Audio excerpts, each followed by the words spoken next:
Le Conseil des ministres s'est réuni ce jour, vendredi 4 novembre 2016, en séance hebdomadaire, sous la présidence du président de la République, chef de l'État, chef du gouvernement.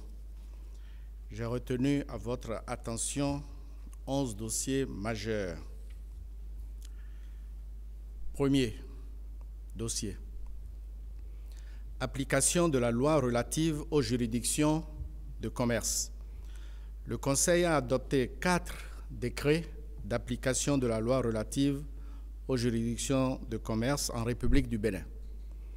Il s'agit du décret portant modalité d'établissement des listes d'aptitude aux fonctions de juge consulaire dans les tribunaux de commerce ou de conseiller consulaire dans les cours d'appel de commerce, du décret portant modalité d'établissement des listes d'aptitude aux fonctions de président, de vice-président dans les tribunaux de commerce, de premier président, de président de chambre dans les cours d'appel de commerce, du décret portant statut des juges et conseillers consulaires. Et enfin, le 4e décret, décret portant composition, attribution, organisation et fonctionnement de l'autorité nationale de suivi et d'évaluation des tribunaux et cours d'appel de commerce. Tout ceci en application de la loi. Deuxième dossier, projet de loi relative à la production, au conditionnement, à l'étiquetage, à la vente et à l'usage du tabac, de ses dérivés et assimilés. L'élaboration d'une nouvelle loi anti-tabac est apparue nécessaire pour prendre en compte des directives internationales adoptées par la conférence des parties et pour assurer une meilleure opérationnalisation de la lutte anti-tabac au Bénin. Le Conseil a adopté un décret portant transmission à l'Assemblée nationale de ce projet de loi. Troisième dossier, ratification du protocole portant amendement relatif à l'insertion de l'accord sur la facilitation des échanges dans l'annexe 1A de l'accord instituant l'Organisation mondiale du commerce. L'accord général sur le commerce des marchandises de 1994 énonce un certain nombre de mesures relatives à la facilitation des échanges. Mais avec le temps, la mise en œuvre de ces mesures comporte des limites. Des négociations ont donc été ouvertes pour élaborer des règles destinées à accélérer notamment le dédouanement des marchandises et les marchandises en transit. Ces négociations ont abouti à l'adoption d'un protocole d'amendement pour l'insertion de l'accord sur la facilitation des échanges dans l'annexe 1A de l'accord instituant l'OMC. Le Conseil a adopté le décret portant transmission à l'Assemblée nationale pour autorisation de ratification de ce protocole. Point 4. Accord de financement signé avec l'Association internationale de développement dans le cadre du projet de compétitivité et du tourisme transfrontalier. L'objectif de ce projet est de contribuer au développement du tourisme transfrontalier, développement des investissements privés dans certaines destinations et chaînes de valeur, et aussi ce projet est destiné à la création d'emplois au profit des communautés locales. Le coût global de ce projet est évalué à 30 milliards 100 millions, entièrement couvert par le crédit de l'AID à des conditions concessionnelles. Plus d'1 millier d'entreprises de tourisme local seront impactées par ce projet. Le Conseil a adopté le décret portant transmission à l'Assemblée nationale pour autorisation de ratification de l'accord de financement qui a été signé avec l'AID le 15 septembre 2016. Cinquième point, financement du projet d'aménagement du barrage hydroélectrique d'Adjarala. Le projet d'aménagement du barrage hydroélectrique d'Adjarala s'intègre dans la politique énergétique définie par les gouvernements du Togo et du Bénin. La capacité énergétique de ce barrage est de 147 MW.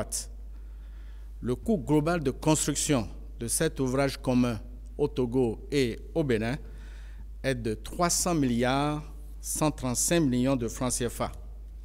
Son financement est imputé pour moitié à chaque pays. Dans ce cadre, Exim Bank de Chine a octroyé au Bénin un prêt concessionnel et un crédit acheteur privilégié à taux préférentiel. Le montant de ces deux accords en faveur du Bénin s'élève à 150 milliards 67 millions de francs CFA. Le Conseil a adopté le décret portant transmission à l'Assemblée nationale pour autorisation de ratification de ces deux accords de prêt concessionnel et de crédit acheteur privilégié à taux préférentiel signés avec Exim Bank Chine dans le cadre du financement du projet d'aménagement du barrage hydroélectrique d'Adjarala. Sixième dossier. Accord de la Confédération suisse pour l'élaboration du plan sectoriel d'éducation du Bénin post-2015. Le plan décennal de développement du secteur de l'éducation arrive à échéance en mai 2017. Une requête avait été formulée en 2015 auprès du Partenariat mondial pour l'éducation pour appuyer notre pays dans le processus d'élaboration de ce plan. Les partenaires techniques et financiers ont accepté de financer le processus et le Conseil des ministres a autorisé le ministre des Enseignements maternels et primaires à signer l'accord avec la Confédération suisse concernant le projet d'appui pour l'élaboration du plan sectoriel de l'éducation du Bénin post-2015. Septième point. Autorisation d'exécution de certains projets routiers contenus dans le programme d'action du gouvernement 2016-2021. Le ministre des Infrastructures et des Transports a sollicité du Conseil l'autorisation pour l'exécution en mode partenariat public-privé des travaux d'aménagement et de bitumage de routes. Ces travaux seront contractualisés avec trois sociétés, à savoir Sogea Satom, Ebomaf et la société Stefanucci Stocks and Earthworks. Il s'agit d'aménager et de bitumer 600 km de route. Le Conseil a instruit le ministre de l'Économie et des Finances et le ministre des Infrastructures et des Transports au fin d'engager les négociations pour la contractualisation des travaux avec ces trois entreprises. Huitième dossier, projet de création et de mise en exploitation d'une flotte de taxis dans les villes du Bénin. Le projet de création et de mise en exploitation d'une flotte de taxis dans les villes du Bénin a pour objectif d'améliorer la mobilité urbaine tout en contribuant à la promotion des artisans propriétaires conducteurs. Cette initiative relancera la circulation urbaine de taxis, fera augmenter l'offre de qualité en matière de transport et accompagnera bien entendu le développement touristique. Le premier volet du projet consiste à sélectionner, sur la base de critères définis, 300 conducteurs auto-entrepreneurs dont les véhicules de même type et de même signe distinctif seront financés par les banques de la place hors droit de douane à un taux d'intérêt bonifié. l'État sera facilitateur. Le deuxième volet du projet est ouvert à d'autres promoteurs, dans la limite de 10 véhicules taxi-ville maximum par promoteur et dans la limite globale de 300 véhicules de même type et de même signe distinctif. Le ministre d'État chargé du plan et du développement, le ministre de l'économie et des finances et le ministre des infrastructures et des transports ont été instruits pour la finalisation des aspects techniques, administratifs, financiers du projet et le renforcement des capacités, principalement des artisans propriétaires conducteurs. Point 9. Projet d'installation au Bénin d'un laboratoire de recherche et d'innovation de référence pour les médicaments à base de plantes. Notre système de santé est confronté à de nombreux défis, dont l'un est lié à la forte dépendance de la population vis-à-vis des médicaments de la pharmacopée traditionnelle.